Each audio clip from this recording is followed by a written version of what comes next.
আসসালামু আলাইকুম। কেমন আছেন সবাই? আশা করছি আল্লাহর রহমতে সবাই অনেক অনেক ভালো আছেন। আজকে আপনাদেরকে বানিয়ে দেখাবো ডিম পিঠার রেসিপি। আর এই পিঠাগুলো খেতে কিন্তু খুব মজার। চাইলে কিন্তু বিকেলের নাস্তায় অথবা বাচ্চাদের টিফিনেও কিন্তু দিতে পারেন। আর এই পিঠাগুলো আমি শুধুমাত্র একটি ডিম ও আটা দিয়ে তৈরি করে দেখাবো এবং খুব সহজভাবেই। আশা করছি আমার আজকের রেসিপি আপনাদের কাছে খুব ভালো লাগবে।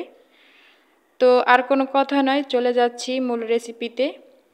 তো এর জন্য প্রথমে আমি এখানে একটা মিক্সিং বোল নিয়ে নিয়েছি।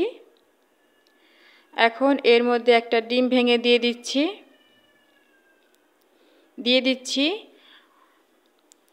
1/3 কাপ চিনি। এখন একটা হ্যান্ড উইচ দিয়ে খুব ভালোভাবে চিনি মিশিয়ে নিব ডিমের সাথে।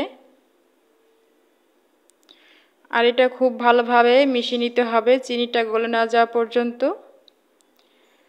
তো এই তো চিনি কিন্তু গলে গিয়েছে। এখন এ পর্যায়ে অ্যাড করে দিচ্ছি 1 কাপ আটা,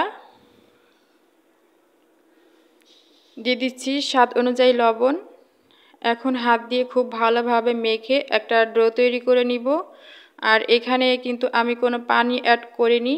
আপনাদের যদি পানি অ্যাড করতে হয় সেক্ষেত্রে পানি দিয়ে দিবেন। আর যদি পানি না হয়, যদি আটা লাগে তাহলে কিন্তু আরও কিছু আটা দিয়েও ডোটা পারফেক্ট করে নিতে পারেন। তো এই তো খুব ভালোভাবে মধ্যে নিয়ে এখন আমি ডোটাকে 3টি লেচি কেটে নিচ্ছি একটা ছুরির সাহায্যে। আর এখান থেকে একটা লেচি নিয়ে এখন আমি একটা রুটি বেলে নিব। আর কিছু আটা ছিটিয়ে নিচ্ছি, এতে রুটিটা বেলার জন্য খুবই ইজি হবে। আর এই তো রুটি কিন্তু আমি বেলে নিয়েছি, তেমন বড় করিনি। আর কেমন হবে মোটা, এই যে একটু দেখিয়ে দিচ্ছি, তেমন মোটাও না আর অনেক বেশি পাতলা না। এখন আমি একটা ছুরি দিয়ে পিঠাগুলোর শেপ করে নিব। তো এই পিঠার কিন্তু নির্দিষ্ট কোনো শেপ হয় না, আপনাদের ইচ্ছে অনুযায়ী কিন্তু পিঠাগুলো কেটে নিতে পারেন বা ডিজাইন করে নিতে পারেন।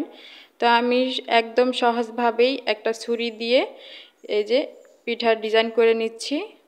আপনারা চাইলে কিন্তু যে কোনো ডিজাইনের পিঠা তৈরি করে নিতে পারেন। তো এই তো পিঠাগুলো ডিজাইন করা হয়ে গিয়েছে।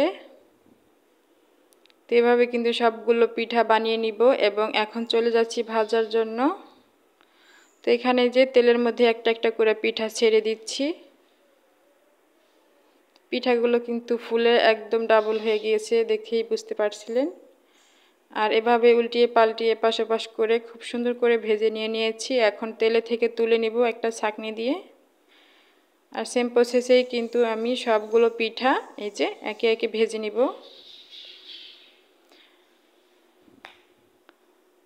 তো সবগুলো পিঠা কিন্তু আমি ভেজে নিয়েছি সেম প্রসেসেই। আর এখান থেকে একটা পিঠা এই যে কাছে থেকে দেখিয়ে দিচ্ছি কেমন হয়েছে, একটু ভেঙে দেখাচ্ছি ভিতরটা কেমন হয়েছে। তো কেমন হয়েছে পিঠাগুলো অবশ্যই কমেন্ট করে জানাবেন।